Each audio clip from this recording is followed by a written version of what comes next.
معزز سامعین کرام، آپ سن رہے ہیں تیارے اردو چینل پر عبد المجید شیخ کی کتاب قصے لاہور کے، سب ہیڈنگ کاغذ بنانے والوں کی یاد میں۔ اس میں کوئی شک نہیں کہ چنگیز خان نے لاہور پر قیامت ڈھا دی تھی، اسے لوٹا کھسوٹا، عورتوں کی عصمت دری کی جو اندرون شہر سے فرار ہونے میں ناکام رہی تھیں، اور تمام باقی ماندہ صحت مند مردوں کو ذبح کر ڈالا تھا۔ لیکن اگر اس کے ہاتھوں کوئی مثبت کام ہوا جو مدتوں بعد تک جاری و ساری رہا تو وہ یقیناً لاہور کو کاغذ سے متعارف کرانے کا تھا۔ چینیوں نے سب سے پہلے کاغذ کا استعمال کیا۔ یہ ایجاد 2000 برس قبل کی ہے۔ ان دنوں پنجاب میں ایک نہایت پتلا سا مضبوط کپڑا استعمال کیا جاتا تھا، کیونکہ کاغذ یہاں ہوتا ہی نہیں تھا۔ اگر آپ کو کبھی عجائب گھر لاہور میں قدیم شاہی فرمان دیکھنے کا اتفاق ہوا ہو تو آپ نے غور کیا ہوگا کہ قدرے پرانے فرمان کپڑے پر رقم ہیں۔ جب شیر شاہ سوری نے نظام بندوبست اراضی کو یکسر بدل ڈالا تو اس نے پٹوار خانے پر یہ لازم کیا کہ وہ متعلقہ علاقے کے پورے ریکارڈ کی دو کپڑے کی پرتیں تیار کریں۔ تحصیلدار نقل کی اپنے دستخطوں اور مہر کے ساتھ تصدیق کرتا اور اصل پرت اپنے پاس رکھ لیتا۔ لیکن پھر کاغذ آ گیا، اور کاغذ لاہور میں 2 راستوں کے ذریعے پہنچا، سمرقند سے بذریعہ کشمیر اور جنوب سے عرب تاجروں کی مہربانی کی طفیل، جن کی ابتدائی طور پر ملتان میں آمد ہوئی تھی۔ دونوں صورتوں میں ابتدائی راستہ بذریعہ سمرقند ہی تھا۔ ہمیں منگولوں کا سمرقند میں زبردستی کاغذ لانے پر شکر گزار ہونا چاہیے۔ طلاس کے قریب جنگ اطلق کے بعد سمرقند میں لائے جانے والے چینی قیدیوں نے اول 751 عیسوی میں چین میں رائج کتان، السی اور پٹسن کی بوسیدہ دھجیوں سے کاغذ بنانے کے طریقہ کار کو استعمال کرتے ہوئے کاغذ متعارف کرایا۔ ابن ندیم نے الفہرست میں اپنے مشاہدے کو بیان کیا۔ چینی کاغذ پر لکھتے ہیں جسے وہ ایک قسم کی جڑی بوٹیوں سے بناتے ہیں۔ عربوں نے سمرقند میں چند چینیوں سے کاغذ تیار کرنے کا طریقہ کار سیکھا اور پھر مغربی دنیا میں منتشر کر دیا۔ کاغذ بنانے کا طریقہ کار جب عربوں کے ہاتھوں میں آ گیا تو انہوں نے اس میں اصلاح کی اور کتان میں السی اور دیگر سبزیاں اور ان کے ریشے شامل کیے۔ یہ جدید کاغذ کی صنعت کا آغاز تھا۔ 8ویں صدی عیسوی میں عربوں کے ہاتھوں ملتان کی فتح نے خراسانی کاغذ کو بھی اولین طور پر متعارف کروا دیا، اور اس کی درآمد آئندہ کئی صدیوں تک جاری رہی۔ کاغذ سازی کی صنعت برصغیر میں سلطانی دور کے 2 بڑے سیاسی اور ثقافتی شہروں دہلی اور لاہور میں قائم ہوئی۔ ہندوستانی کاغذ سازی کے مراکز میں کاغذ کی چمکدار قسم تیار کی جاتی تھی۔ ایک تحقیق میں قدیمی کاغذ کی 7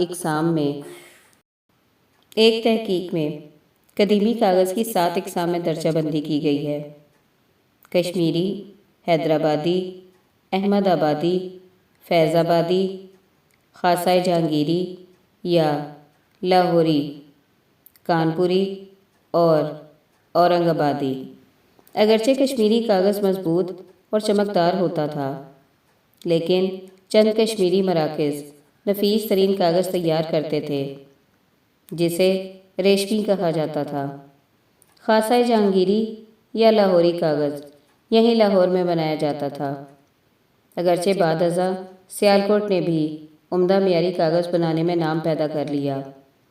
کاغذ چمکدار، پتلا، چمکیلا اور نیلگوں سفید ہوتا تھا۔ لاہوری قسم ایک منفرد شے تھی، کیونکہ یہ پورے برصغیر میں تمام کاغذی پیداوار میں سب سے زیادہ لچکدار تھا۔ بہرحال ایک محقق کی یہ بھی رائے ہے کہ کاغذ کی آمد کشمیر سے سیالکوٹ اور پھر وہاں سے لاہور ہوئی، جو قرین قیاس ہے۔ لاہوری کاغذ بنانے کا قدیم ترین نسخہ یہ ہے لگدی یا ماوا بنانے کے لیے پرانے کپڑے، پرانی جھولداریاں، چند درختوں اور جڑی بوٹیوں کی چھالیں استعمال کریں۔ ان کو اچھی طرح دھو کر چند ایام کے لیے پانی میں بھگوئے رکھیں۔ ان مادوں کی چوبی تھاپی کے ساتھ کوٹ کوٹ کر دھلائی کریں۔ اس لگدی میں تھوڑا سا چونے کا پانی ملائیں۔ باہر نکالے جانے پر یہ مغلوبہ کاغذ بن جائے گا۔ اس تحریر میں مزید بتایا گیا ہے کہ ایک بار باہر نکالنے پر ہر چادر کو پانی کے دوسرے تالاب میں ڈال کر نکالا جاتا ہے اور پھر اس کو دھوپ میں سوکھنے کے لیے لٹکا دیا جاتا ہے۔ عربی گوند کی ایک خاص مقدار پانی میں گھول دی جاتی ہے اور پھر کوٹی ہوئی لگدی اس میں ڈال دی جاتی ہے۔ یہاں سے ایک اور پانی کے تالاب میں ڈال کر نکال لی جاتی ہیں، جس میں بیجوں کی لیس دار سریش کی شکل میں گوندے کے ساتھ تھوڑی سی پھٹکڑی بھی گھلی ہوتی ہے، جس میں بیجوں کی لیس دار سریش کی شکل میں گوند کے ساتھ تھوڑی سی پھٹکڑی بھی گھلی ہوتی ہے۔ کاریگروں کے زیر استعمال سانچے عموماً بانس کے بنے ہوتے تھے۔ عربی گوند ببول کے درخت سے تراوش شدہ ہوتی تھی۔ کاغذ سازی کے قدیم ہندوستانی طریقہ کار میں استعمال ہونے والے اوزار یہ ہوا کرتے تھے: ڈگی، ہتھوڑا، چھیری، پردہ، سانچا، ساگوانی لکڑی کا فریم، کنچواز، کھجور کے درخت کا نرم برش اور شفافی پتھر۔ ایک ماہر اس طریقہ کار کو بیان کرتا ہے: اس طرح کی لگدی سے کاغذ سازی کا طریقہ کار چندہ مشکل نہ تھا۔ لگدی کو پانی سے تر کر کے دریائے راوی پر لے جایا جاتا تھا اور پتھروں سے کوٹا جاتا تھا اور 3 روز تک دھویا جاتا تھا۔ پھر اسے ایک 7 فٹ لمبے، 7 فٹ چوڑے اور 4 فٹ گہرے حوض پر لے جایا جاتا تھا، جو نصف پانی سے بھرا ہوتا تھا۔ لگدی کو اس حوض میں پھینک دیا جاتا تھا۔ جب یہ اچھی طرح گھل جاتی تھی تو اس حوض کے کنارے پر بیٹھا کاریگر پانی میں جھک کر دونوں ہاتھوں میں مربع فریم کو، جس میں لگا پردہ چھانٹی کا کام کرتا تھا، پکڑ کر پانی کے اندر ڈبو دیتا اور پھر آہستگی اور سیدھگی سے پانی کی سطح پر لے آتا۔ پردے پر لگدی کی ایک یکساں مہین جھلی رہ جاتی۔ اس پردے کو پھر اٹھا کر پلٹ دیا جاتا اور کاغذ کی جھلی ایک پرانے کپڑے کی گدی پر پھیلا دی جاتی۔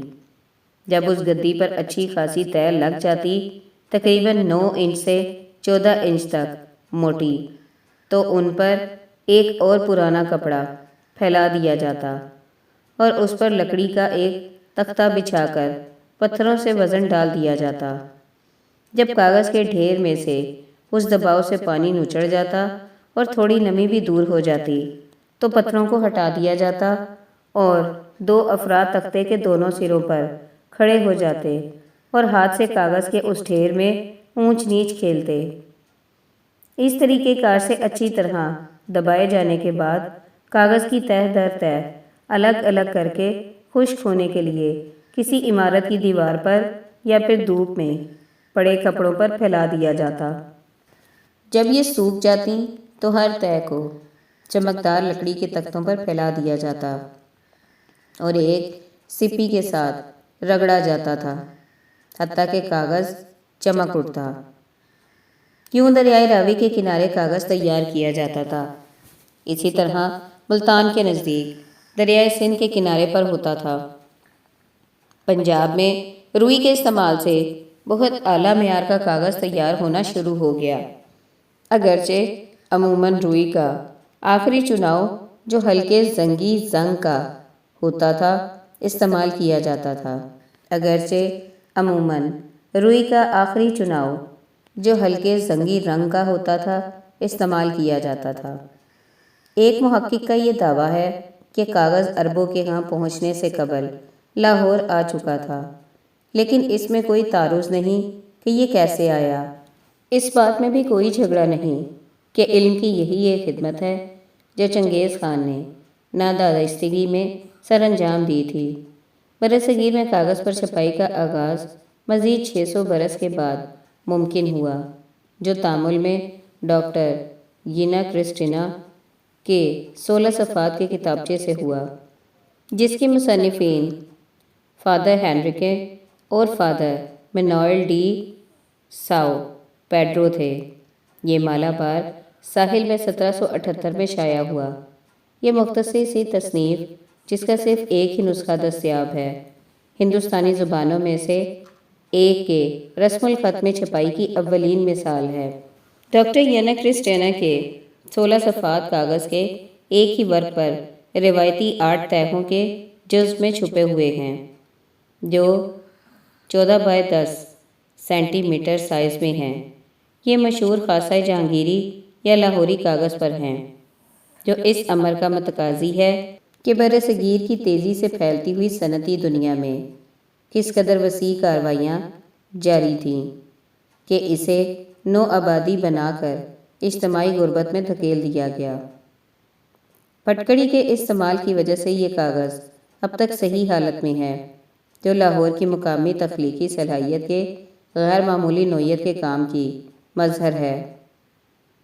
لاہور اور سیالکوٹ کے اولین کاغذ سازوں کو تسلیم کرنے کی ضرورت ہے، کیونکہ انہوں نے علم کی اشاعت میں معمولی نوعیت کی خدمت انجام دی ہے۔ سب ہیڈنگ: کمپنی عہد میں لاہور کے اولین کاروبار۔ جب انگریزوں نے 1849 میں سکھوں کو گجرات کے نزدیک چیلیاں والا باغ کے مقام پر شکست دی تو قلعہ لاہور پر برطانوی پرچم یونین جیک لہرا دیا گیا تھا۔ لاہور دربار کا وجود ختم ہو گیا، رانی جندہ اور اس کے خاندان کو مؤثر طور پر ہٹا دیا گیا اور لاہور میں کمپنی عہد کا آغاز ہو گیا۔ تمام وسعت پذیر طاقتوں کے بارے میں سچ کہا جاتا ہے کہ کاروباری معاملات ہی ان کی اولین ترجیح ہوتی ہے، کیونکہ اصلی مقصد ہی یہی ہے۔ فوجیں اور جنگیں اور ہیرو سب کاروباری مفاد میں مدد دیتے ہیں۔ جب ہم لاہور پر نظر دوڑاتے ہیں تو یہ دیکھنا دلچسپی کا باعث ہوگا کہ انگریز یہاں کی کاروباری منڈیوں میں کیسے وارد ہوئے۔ انارکلی بازار تو ابھی وجود میں آنا تھا۔ ساری تعمیر و ترقی انگریزوں کے اقتدار کے نقطۂ آغاز میں چھاونی میں شروع ہوئی، جو ابتدائی طور پر انارکلی کے علاقے میں قائم کی گئی تھی۔ اس علاقے میں موجودہ انارکلی بازار، پرانی انارکلی، فرانسیسی فوجی مشن، جسے اب ہم سول سیکریٹریٹ کے نام سے جانتے ہیں، بھاٹی دروازے کے بیرون لوئر مال، جس میں رٹیگن روڈ، گورنمنٹ کالج اور پنجاب یونیورسٹی شامل ہیں، یہیں اولین کاروباری ادارے قائم ہوئے تھے۔ 1924 کی ایک تحریر کے مطابق مسٹر ولیم بیل کو لاہور میں یورپی کاروباری ادارے چلانے کا پیش رو کہا جا سکتا ہے۔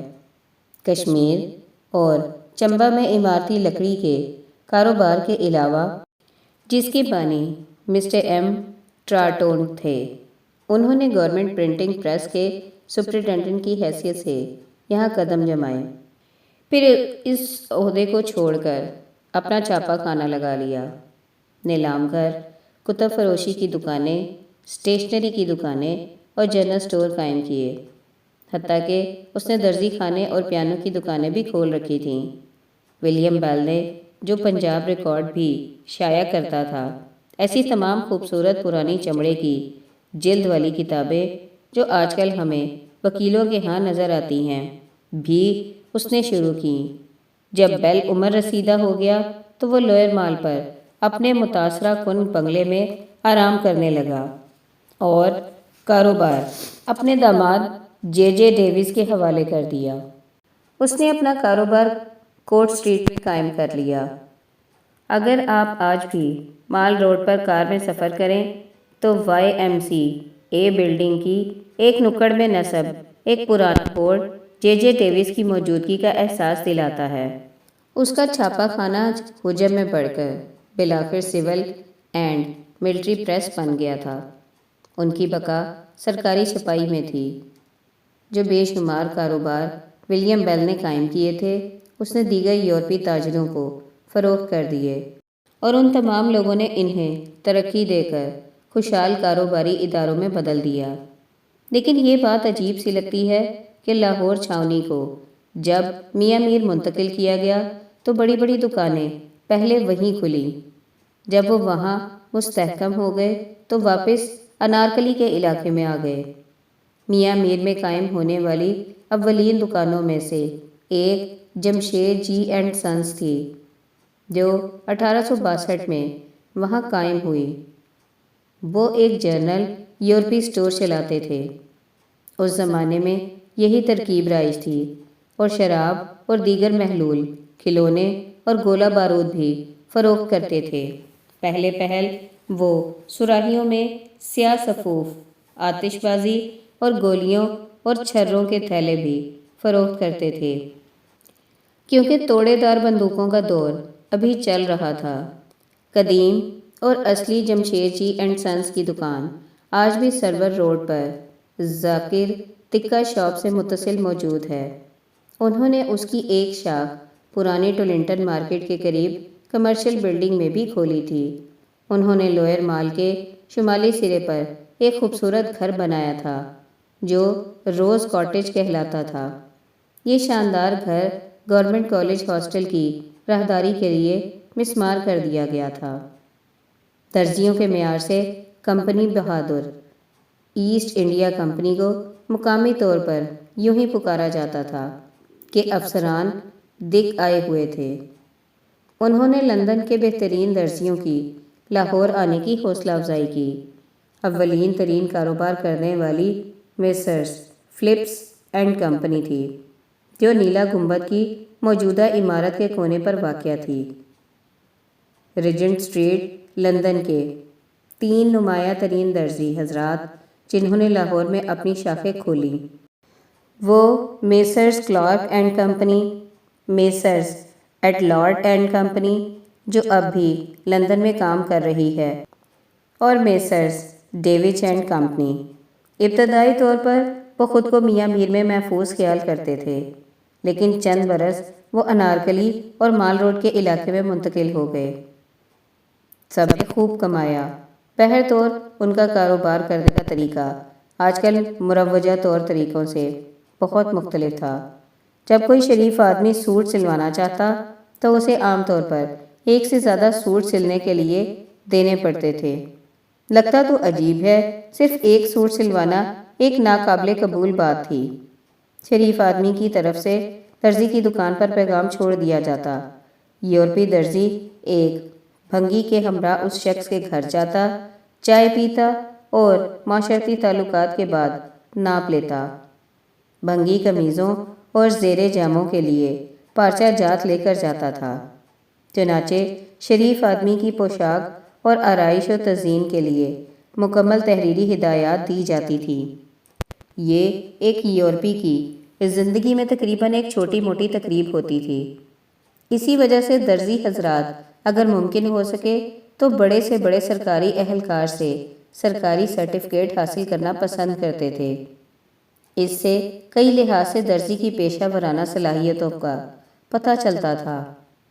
مقامی آبادی نے بھی درزیوں کی پیشہ ورانہ مہارت سیکھ لی اور انارکلی کی گلیوں میں اپنی چھوٹی چھوٹی دکانیں کھول لیں۔ کمپنی کے افسران انہیں چیپ جونیئرز پکارتے تھے، اور ایسے کسی دکان کے پاس دیکھا جانا معاشرتی بے عزتی خیال کی جاتی تھی۔ پھر پیشہ ور فوٹوگرافر حضرات تھے۔ لاہور کے اولین اور مشہور ترین فوٹوگرافروں میں سے ایک شخص تھا جس کا نام مسٹر ولیم بارتھولومیو تھا۔ 1849 میں جب فتح مکمل ہو گئی تو اس وقت پہلے پہل وہ قلعہ لاہور میں رہائش پذیر رہا۔ اس وقت وہ ایک دوا ساز تھا، پھر وہ فرید کوٹ کے راجہ کا مشیر بن گیا اور اپنا اسٹوڈیو لوئر مال پر منتقل کر دیا۔ اس کی وفات کے بعد اس کی دکان بند ہو گئی۔ اس وقت تک ایک اور فوٹوگرافر جیمز کریڈروک شملہ سے لاہور منتقل ہو گیا۔ اس وقت تک ایک اور فوٹوگرافر جیمز کریڈوک شملہ سے لاہور منتقل ہو گیا۔ اس نے اپنا اسٹوڈیو لوئر مال پر قائم کیا، کیونکہ مال روڈ کی حدود اس وقت جی پی او چوک تک تھی۔ اس کے انتقال کے ساتھ اس کی بھی دکان بند ہو گئی۔ بہت بعد میں ایک اور فوٹوگرافر نے اسی جگہ ایس رولو اینڈ کمپنی کے نام سے دکان کھول لی۔ آخری حیات رولو اپنے دادا کے شاگرد کی حیثیت سے دکان پر کام کرتا تھا۔ بوڑھا رولو کوئی 10 برس قبل انتقال کر گیا تھا۔ اب اس کا شاگرد اسی نام سے دکان چلاتا ہے۔ 1872 میں لاہور میں لوئر مال پر اولین دوائیوں کی دکان کھلی اور اس کا نام رچرڈسن کیمسٹ، جو بعد ازاں Messrs Peak Allen and company کہلائی۔ اس نے بے تحاشا دولت کمائی اور جب مالکان بدل گئے تو اس نے بھی نام میسرز پلومر اینڈ کمپنی رکھ لیا۔ اصل پلومر دکان لوئر مال پر پیپل ہاؤس کے پاس ہے۔ بعد ازاں یہ ہائی کورٹ کے بالمقابل موجودہ جگہ پر منتقل ہو گئی۔ یہ ایسا کاروبار ہے جس میں گھاٹا نہیں پڑتا اور پلومر اینڈ سنز اب بھی ایک بڑی فعال اور تاریخی دکان ہے۔ ایک لحاظ سے یہ غالباً لاہور کی قدیم ترین یورپی دکان ہے جو انگریزی راج کے ساتھ نمو پذیر ہوئی تھی، اگرچہ میں کسی دیگر قدیم ترین دکان کی شہادت قبول کرنے کے لیے تیار ہوں، کیونکہ جمشید جی اینڈ سنز اپنی اصلی حالت اور پیشے میں کام نہیں کر رہی۔ سب ہیڈنگ لاہوری ککے-زئی گھوڑوں کے سوداگر۔ اندرون شہر لاہور میں اصلی گھڑ سواروں کا علاقہ موچی دروازے کے اندر کوچہ چابک سواروں کے نام سے جانا جاتا ہے۔ اس علاقے کے رہائشی وہ لوگ تھے جو کسی نہ کسی طور گھوڑوں سے وابستہ تھے، خواہ وہ گھڑ سواری ہو یا زین سازی، گھڑ سواری کے بوٹ، لگامیں، پٹے اور چابک ہوں یا محض گھوڑوں کی تجارت۔ گھوڑوں سے متعلق کسی قسم کا کام ہو، اس کی کڑی ہمیشہ چابک سوار سے جا ملتی ہے۔ گھوڑوں کی تجارت اس کوچے کے ککے-زئی قبیلے کا قدرتی کاروبار تھا اور وہ لاہور کے بے شمار نخاس خانوں، خصوصاً مسجد وزیر خان کے سامنے والے کے ذریعے کاروائیاں کرتے تھے۔ یہ گھوڑوں کے سوداگر چابک سوار کہلاتے تھے، حالانکہ اس ترکیب کا مطلب ہے گھڑ سوار۔ پہلے زمانے میں یہاں گھڑ سوار فوجی رہا کرتے تھے، خصوصاً مغلیہ دور میں، لیکن جب سکھوں نے 1799 میں قبضہ جما لیا تو گھڑ سوار دستوں سے متعلق دیگر تاجر حضرات بھی یہاں آباد ہو گئے، اور جب 1849 میں انگریزوں کی آمد ہوئی تو کوچہ چابک سواروں میں تاجروں، صنعت کاروں اور گھڑ سوار دستوں کے رہائشی افسروں کی صف آرائی تھی، لیکن ککے-زئی اور ان کی گھوڑوں کی تجارت ہمیشہ علاقے پر چھائی رہی۔ لاہور میں گھوڑوں کی تجارت کے بارے میں بے شمار تفصیلی تحریریں ملتی ہیں، لیکن کوئی بھی اتنی رنگین اور وضاحت بھری نہیں جتنی کہ ایک کتاب یادگار چشتی میں ہے، جو مولوی نور احمد چشتی کی تصنیف ہے۔ وہ ایک اور مشہور کتاب تحقیقات چشتی کے بھی مصنف ہیں۔ گھوڑوں کے سوداگر ککے-زئی سب یکجا ہو کر کاروبار کرتے تھے۔ عمومی منافع کا نرخ 4% ہوا کرتا تھا، جو ایک مشترکہ مد میں جمع کیا جاتا تھا، اور نئے چاند کے پہلے ہفتے کی پہلی جمعرات 9 چندی کو یہ مشترکہ منافع تمام ککے-زئی قبیلے کے گھوڑوں کے سوداگروں میں مساوی تقسیم کیا جاتا تھا۔ اس قبیلے کی اپنی سخت نوعیت کی اخلاقیات تھیں، اور یہ ان کی روایت تھی کہ وہ پورے مول تول کے دوران منہ سے کوئی الفاظ ادا نہیں کرتے تھے، ماں سوائے گھوڑے کی مداح میں یا رد میں۔ جو طریقہ کار وہ استعمال کرتے تھے وہ بڑا منفرد تھا۔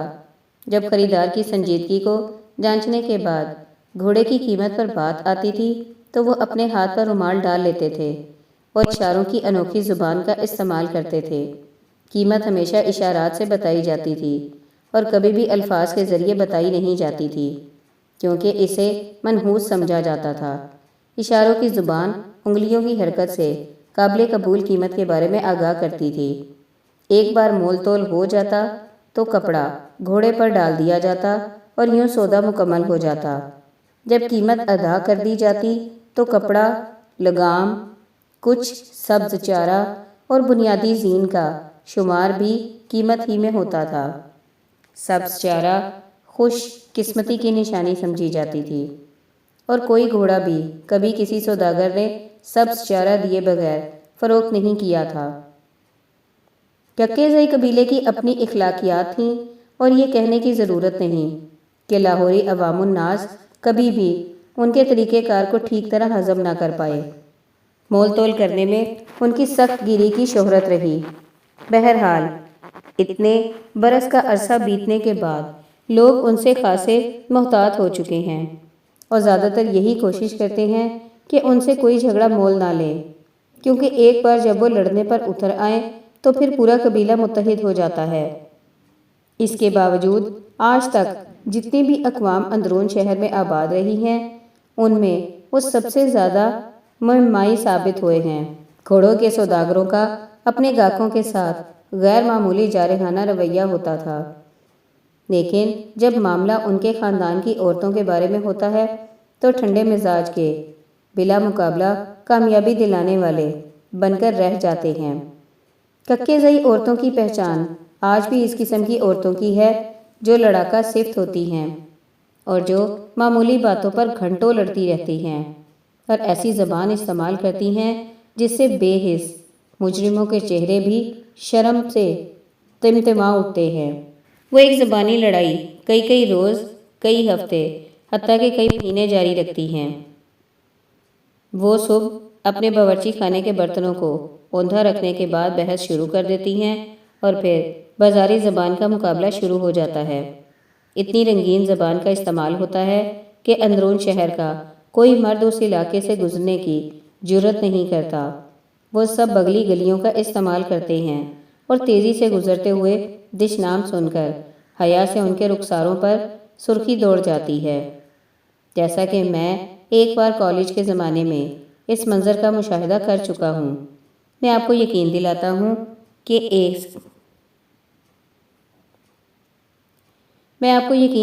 ہوں کہ ایسی جارحانہ عورتوں کا سامنا کرنے سے کہیں بہتر ہے کہ گولی کا نشانہ بن جائے۔ لیکن پھر گھوڑوں کی سوداگری کے علاوہ کوچہ چابک سواروں کے ککے زئی اپنی بے وفائی میں بھی مشہور تھے۔ ان کی زندگی کی اچھی چیزوں کی چاہت بھی ہر دل عزیز عوامی روایتی تھی، اور کچھ لوگوں کا کہنا ہے کہ ان کے وسائل کی مشترکہ رسد کا ایک طرح سے اس بات کا یقینی بنانا ہوتا تھا کہ وہ سب ایک ساتھ زندگی کی آزمائشوں میں پڑیں۔ اندرون شہر کی ایک قدیم کہاوت ہے کہ ککے زئی گھوڑا بیچ کر بہترین نیند سوتا ہے، غالباً اس لیے کہ اسے عین مستقبل قریب میں خوشگوار دنوں کا یقین ہو چکا ہوتا ہے۔ اسی لیے یہ قابل فہم ہے کہ ان کے خاندان کی عورتوں نے ایسی اساطیری حیثیت حاصل کر لی، کیونکہ وہ تو اپنی مخالف ہمسائیوں کو ان کے خاوندوں کی نامردی کے بھی تانے دینے میں مشہور ہیں۔ یہ چلن رہے ہیں کوچہ چابک سواروں کے ککے زئیوں کے۔ ان کی رسومات کا جائزہ لینے کی بھی ضرورت ہے، کیونکہ چشتی صاحب کے مطابق لاہور کے دیگر قبائل سے ہٹ کر وہ اپنی عورتوں کے زمانہ حمل کی بھی رسم مناتے ہیں، اور پورے 9 ماہ کے عرصہ امید کے دوران یہ رسوم جاری رہتی ہیں۔ ہر مہینے یہ متوقع ماں کے گھر مٹھائی بھیجتے ہیں، خواہ وہ ہمسائی سے لڑائی میں ہی مصروف کیوں نہ ہو۔ مرد حضرات سختی سے اس کارروائی سے الگ تھلگ رہتے ہیں۔ وہ اکٹھے مل کر اپنے وسائل کی جمع بندی اور مل جل کر لطف اندوز ہونے کو ترجیح دیتے ہیں، اور یہ نہایت سمجھداری کی بات ہے۔ جب بچے کی پیدائش ہو جاتی ہے تو وہ سخت رد عمل کا اظہار کرتے ہیں، جو اس بات پر منحصر ہوتا ہے کہ لڑکا ہوا ہے یا لڑکی۔ کیا کچھ کہنے کی ضرورت باقی ہے؟ لیکن اب وقت بدل گیا ہے۔ جب 150 برس قبل کوچہ چابک سواروں کے ککے زئی گھوڑوں کے سوداگر ہوتے تھے، وہ ابتدائی طور پر اندرون شہر سے نکل کر شادرہ کی جانب آباد ہو گئے، جہاں ایک بستی ککے زئیاں وجود پذیر ہے۔ وہاں آج بھی عورتوں کے مابین روزانہ زبانی کلامی لڑائیوں کی رسم ادا ہوتی رہتی ہے۔ دیگر حضرات شہر کے دوسرے علاقوں میں پھیل گئے ہیں، چند ایک وہیں ٹکے ہوئے ہیں جو چمڑے کی تجارت میں اپنے کام جاری رکھے ہوئے ہیں۔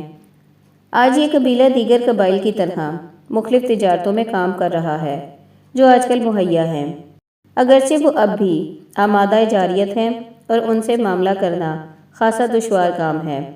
یہ ان کی نسلی توریث میں موجود ہے، کیونکہ ایک تاریخی ماخذ کے مطابق وہ روس کے سخت کوش قزاق نژاد تھے، جن کی 600 برس قبل ترک حملہ آوروں کے ہمراہ لاہور میں آمد ہوئی تھی، اور وہ تمام گھڑ سوار تھے۔ ترکمانستان میں ایک علاقہ ہے جو کاکزئی کہلاتا ہے، لیکن لفظ ککے یونانی زبان کے لفظ کوکوفنوس سے مشتق ہے، جس کے معنی ہے برا۔ لفظ ککا کی جڑیں ہند یورپی ہیں، مثلاً کراتیا کراتوس سے نکلا ہے، جس کا مطلب ہے مضبوط، طاقتور، اقتدار۔ سو یہ سخت کوش قزاق جو گھوڑوں پر سوار رہتے تھے، اپنے گھوڑوں کے ساتھ ہی رہے حتیٰ کہ مشینوں نے ان کی جگہ لے لی۔ یہ محض اتفاق کی بات نہیں کہ لاہور میں گھڑ دوڑ کے لیے تیار کیے گئے گھوڑوں کے 50% سے زائد مالکان ککے زئی ہیں۔ یہی حال جاکیوں اور گھوڑوں کو سدھانے والوں کا ہے۔ آج تک ان سے اپنے خاندان کی عورتوں کی طرح معاملہ کرنا آسان کام نہیں ہے۔ بلا شبہ یہ نسلی توریث ہی تو ہے۔